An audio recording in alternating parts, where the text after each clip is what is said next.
What do you know about Sicily? Or rather, what is Sicily best known for?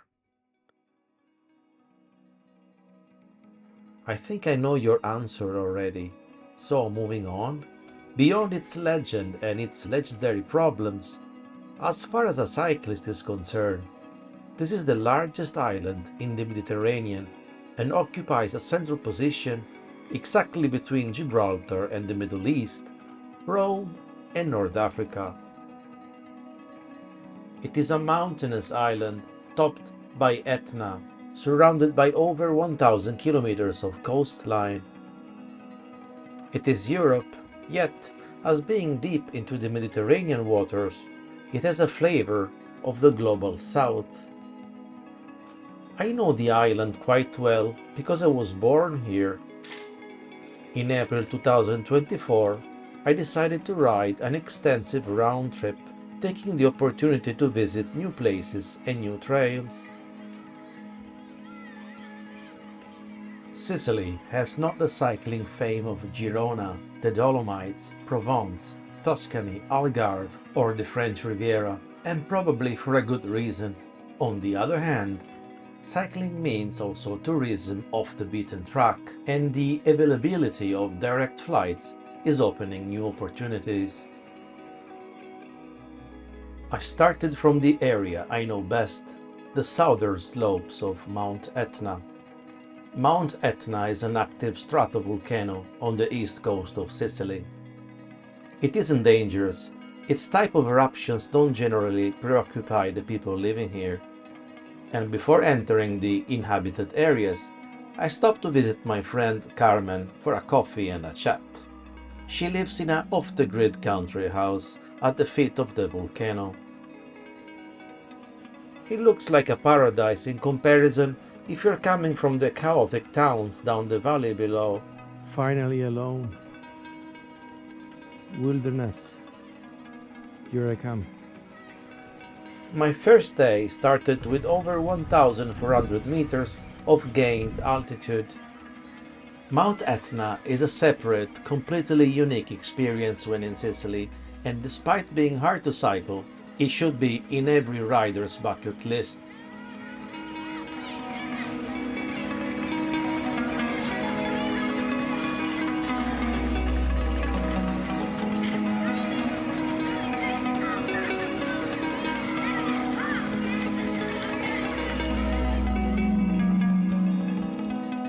The terrain is a dry, loose volcanic ash, in places as consistent as sand. This is not even gravel. I can't call it gravel, it's mostly sand. It's ash and volcanic sand. It really makes it difficult to stay on a bicycle with my 45 millimeters tires. So even this little uphill here is gonna be a challenge. Oh,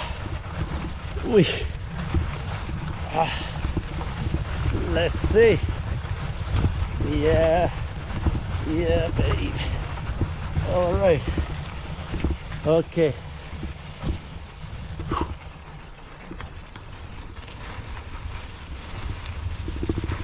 Is the soil is extremely dry.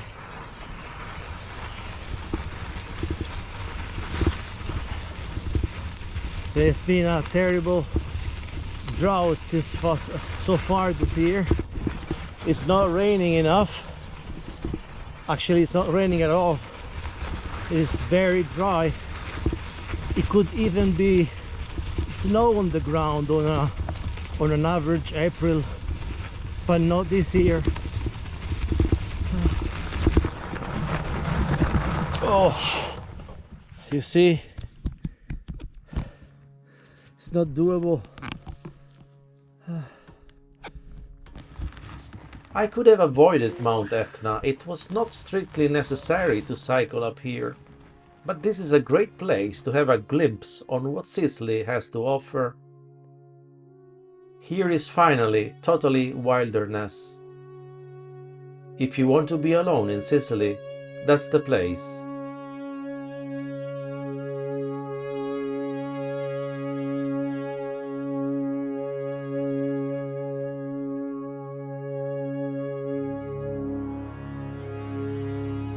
If you want to camp for free, that's the place too. But I have a better alternative for the night. I will take advantage of a park lodge, which are always open to anyone.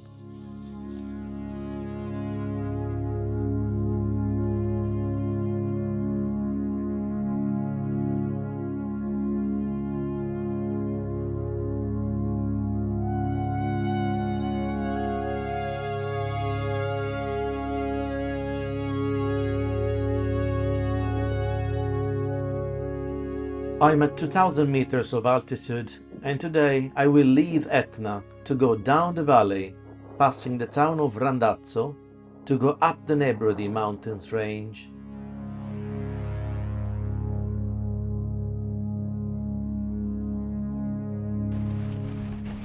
The trail is made again by loose, sandy gravel, but it gets sensibly better when it's through the forest. Okay, by looking at the map, I thought that, descending would have been fast, but this is the road.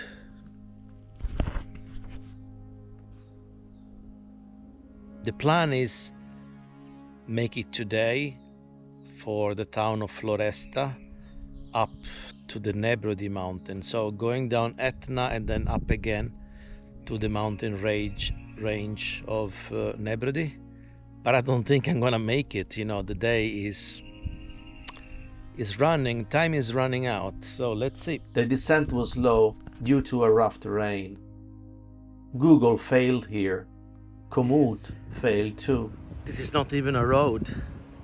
And thanks to Komoot for this. I'm very disappointed by Komoot. This is rather private property, or I'm not welcome. So I need to go back to Randazzo and get to Floresta by road. The plan was to get up to the Nebrodi, following a dirty track, but the trail was closed. The route suggested by Komoot was closed by fences created by the shepherds. This detour meant to continue uphill on regular roads toward the little town of Floresta. I didn't want to make it so late. I'll try to avoid the situations as I pitching the tent in the night. It's very unpleasant. I don't want to end up in a private property and waking up with the cows surrounding me and with the dog guarding the cows. But okay, eventually we gotta do it, we gotta do it. Yes, we can make it. But you see, that's a forest. Oh,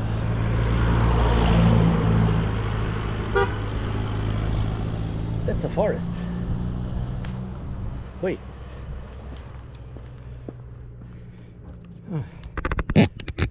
It's not bad. I had to camp as soon as possible before it got dark.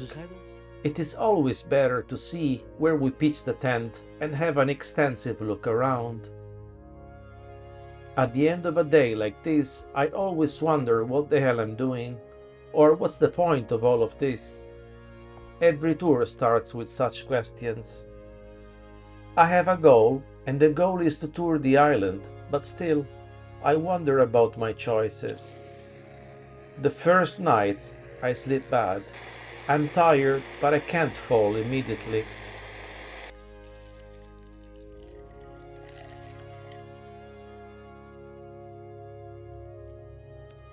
Bike touring and packing has its own routines.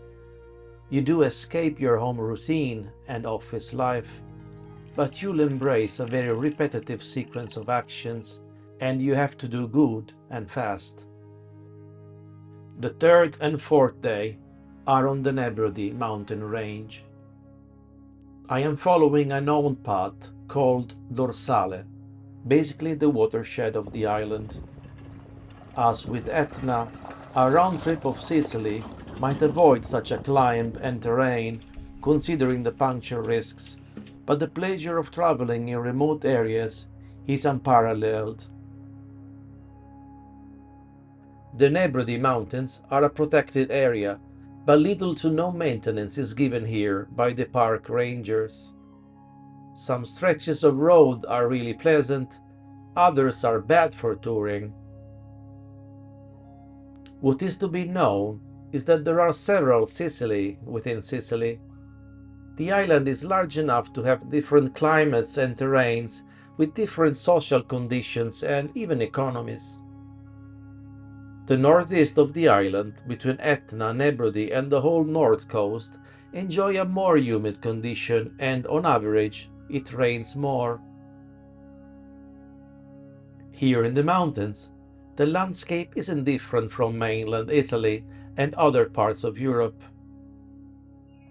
However, much of the island is left on a rain shadow, which can leave some area with less than 600 millimeters of rain per year, which combined to this mild or hot weather means too little water. The island is still not a desert, but some internal area shows a clear sign of desertification. Intensive agriculture and grazing are not helping either. If you know where to go, your ride in Sicily can be fairly diverse, landscape-wise. This year, Sicily has been drugged by scarce precipitation and already in April the water had to be rationed. However, this water shortage does not concern the east and northeast of Sicily.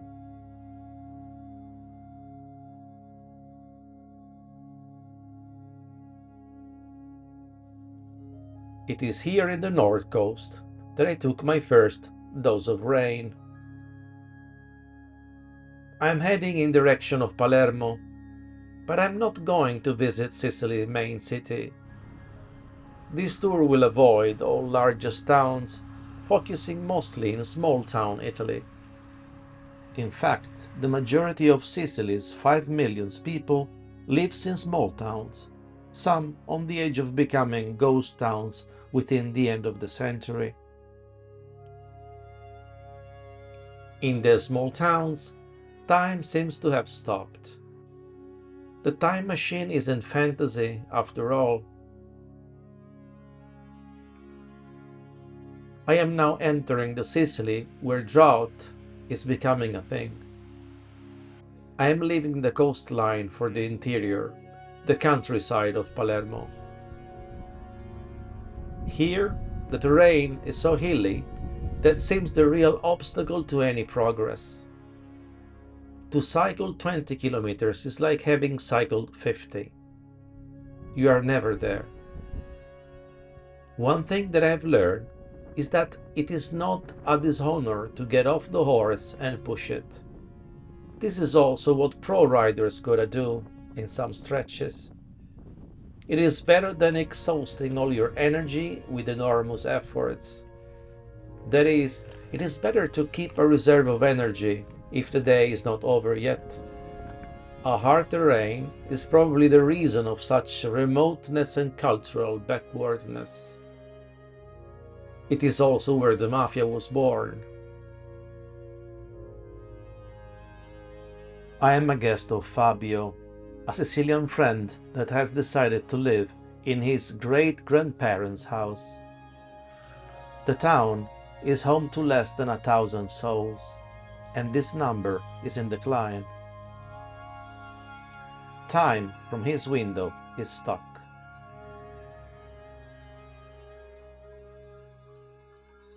I asked him about the Mafia, especially his knowledge of the Mafia phenomenon, the reason for it. È un fenomeno che in questa terra allinea nella propria cultura, in quel cercare di far propri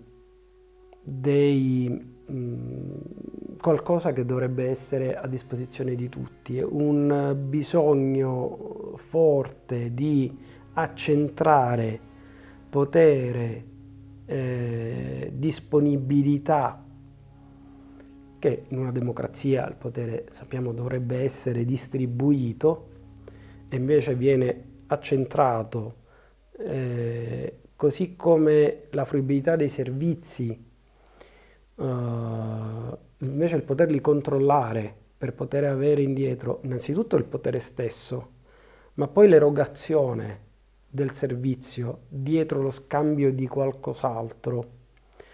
Ed è la logica proprio dello scambio che probabilmente noi ereditiamo da una matrice araba, in questo territorio ancora di più da quella che potrebbe essere poi la cultura portata dal mondo greco-albanese, perché comunque nel loro isolamento era fondamentale controllare quelle che erano le risorse rispetto a quelle che erano i territori e le popolazioni locali, perché loro ovviamente in quanto colonia necessitavano di poter avere l'accesso sicuro a ciò che permettesse di vivere. E in alcuni casi diciamo che ha permesso la creazione di comunità eh, che nella criminalità organizzata permettevano appunto l'accesso a queste risorse, poi magari disponibili in alcuni casi per i membri della comunità stessa, però poi ovviamente nell'evoluzione storica del fenomeno si è ampliato ed è diventato un sistema a sé.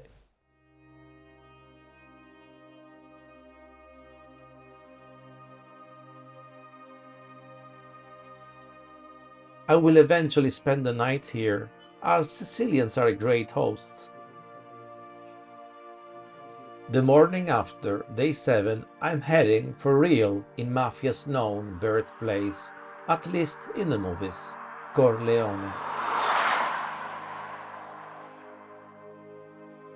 This is not a family name, but a real town. It is real that many mobsters came from this little town, 10,000 inhabitants, to rule Palermo. The Mafia has become famous thanks to American films, but this is not Hollywood. This is not fiction. It couldn't be more different.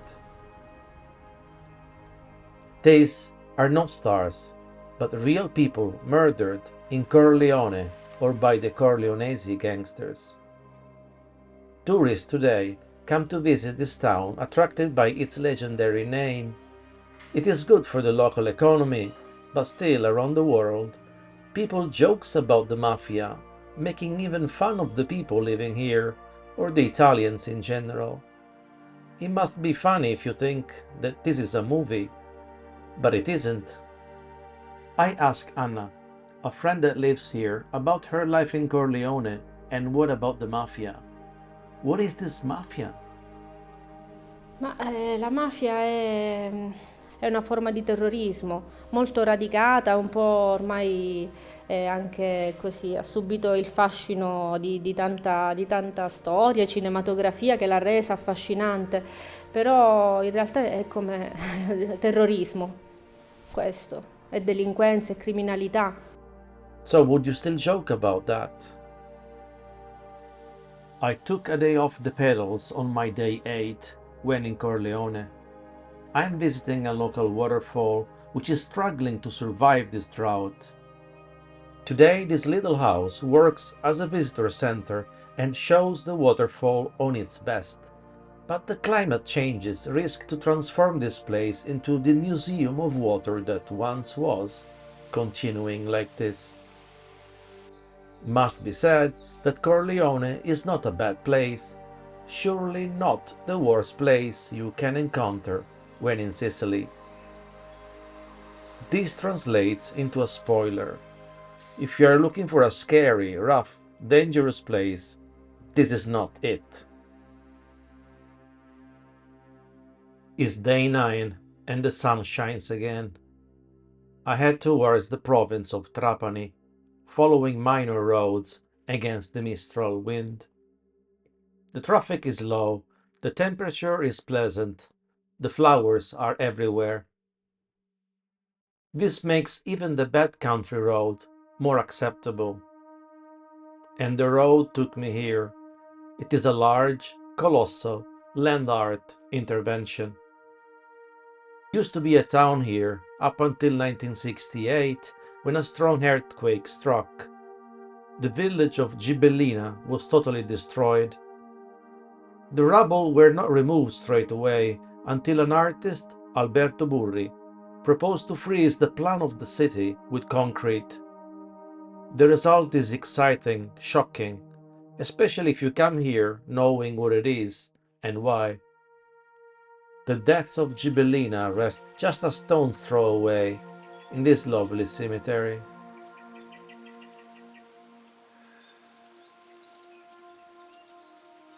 On paper, this place has a fantastic climate, surely towards the hot end of the spectrum and somehow comparable to the one of California, yet society, infrastructures, economy is nothing like California, but rather like Mexico.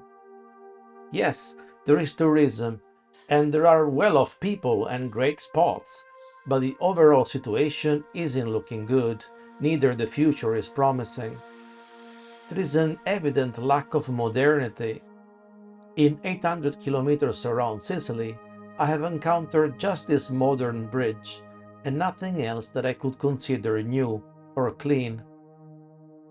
Now that I'm heading to the southwest coast, what I'm saying is going to be even more evident. The south coast looks the poorest, or for sure, is the most abandoned to its destiny. It is the coast facing North Africa, the furthest from the mainland. In general, everything here looks rather old, dirty, or unkept than its opposite. This applies to the whole Sicily, to be honest, the more or the less.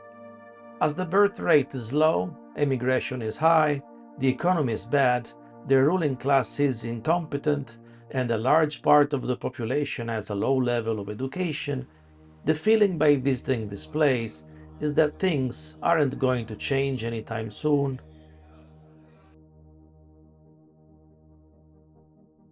And another thing that will not please the eyes is to see lots of trash along the roads, spotted by bad DIY architecture. To be honest, these things aren't typical of Sicily only, but it would be a lie if I wouldn't mention this downside. Don't get me wrong, there are fantastic spots for you to enjoy, both in the countryside and along the coast. Cycling-wise, it's still a gem to be discovered if you come here with the right attitude. Just bear in mind that this is not the glorious Tuscany, with its spotless, well-preserved cities. As mentioned, taking into consideration that the southern coast is the most disadvantaged and forgotten by the local and national institution, it is even more surprising that there is here, in Favara, near Agrigento, a contemporary cultural center called Farm Cultural Park. Coming here is a surreal experience out of the context. This place for me is a safe haven, and by the way, is supporting my journey to discovering my native island. If you're feeling audacious and willing to skip the slow coastal road, when in the south coast you can ride on very fast national roads. Just avoid the peak hours and mind the scary tunnels along the way.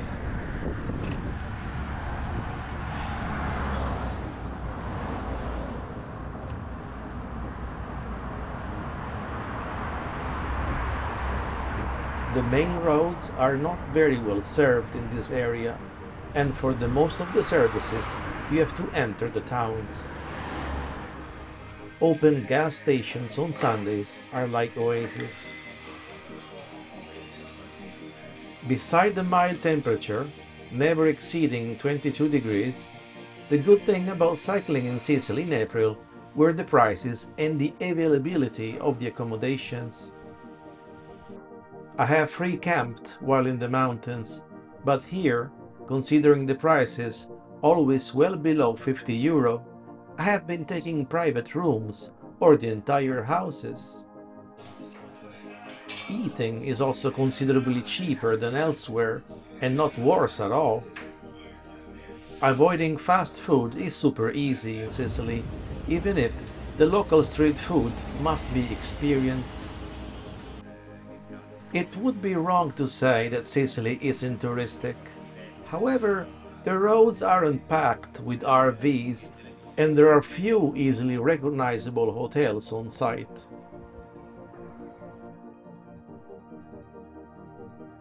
The cycling or tourist season is not started yet, but the weather is more than good for cycling.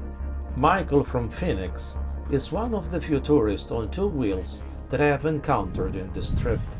So this is your first time in Sicily anyway? It's the first time here, yeah.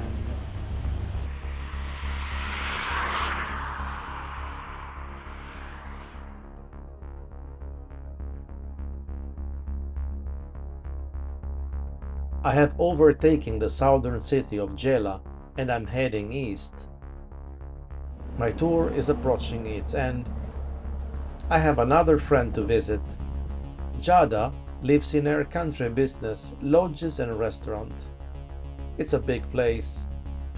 We discussed the difficulty to run a family business here and overall the scarce local sensibility toward the environment and other community-related causes. Above all, it seems that education and institutions are lacking here.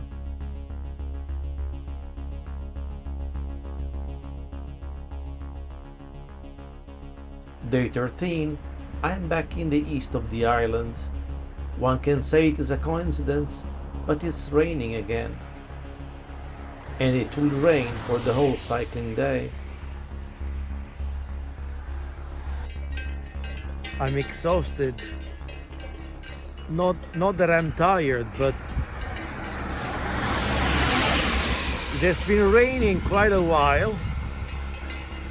No, actually the whole day.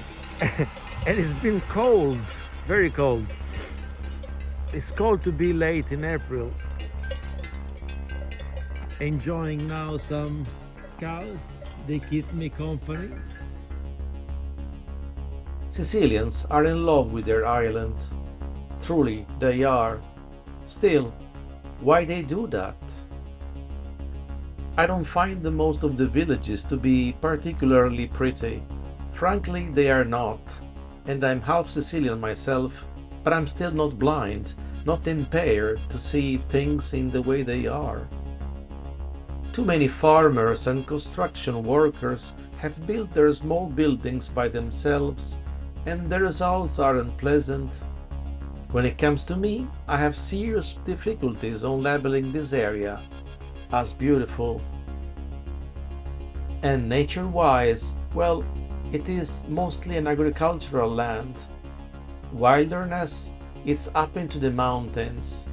On the low ground, Sicily has been transformed by 1,000 years of agriculture. It is a domesticated type of environment. And that is why, as I love nature in its most original state, I started my trip into the mountains. And talking of which, as you can see in the distance, that is Mount Etna again. I'm nearby the main city of the east coast, Catania, in the Simeto Plains. The Simeto is the biggest river in Sicily, and it isn't big at all. This brings me to talk for the last time about desertification. Thousands of years of agriculture, fire, and grazing have transformed this soil so much that it's eventually turning into an unproductive land. The terrain is washed away, down to the bone. There is a correlation between wealth and weather, even in a small scale like Sicily. The richest towns are all on the east coast, especially on the Etna slopes, either for the lava soil or for the more generous rainfall. The poorest are all in the interior, on rain shadows area where rainfall is scarce and agriculture and livestock farming are less profitable. All these considerations are marginal to a bike traveler, but help to understand the place we are cycling in. There is no social condition that really stops the curiosity of cyclists to explore, since what is really needed is only a road, an attractive, diverse place, the certainty of supplies, friendly, caring people, a pleasant climatic season, and a general context of safety. Obviously, and needless to say, Sicily has all this and much more, and it's up to you to design a route that best meets your expectations. Mine covered 800 kilometers and 10,000 meters of elevation in 14 days. If you feel like cycling in the Mediterranean's historic stage, right at the center of the old world, at the crossroad of thousand stories and people, you have found the destination for your next ride.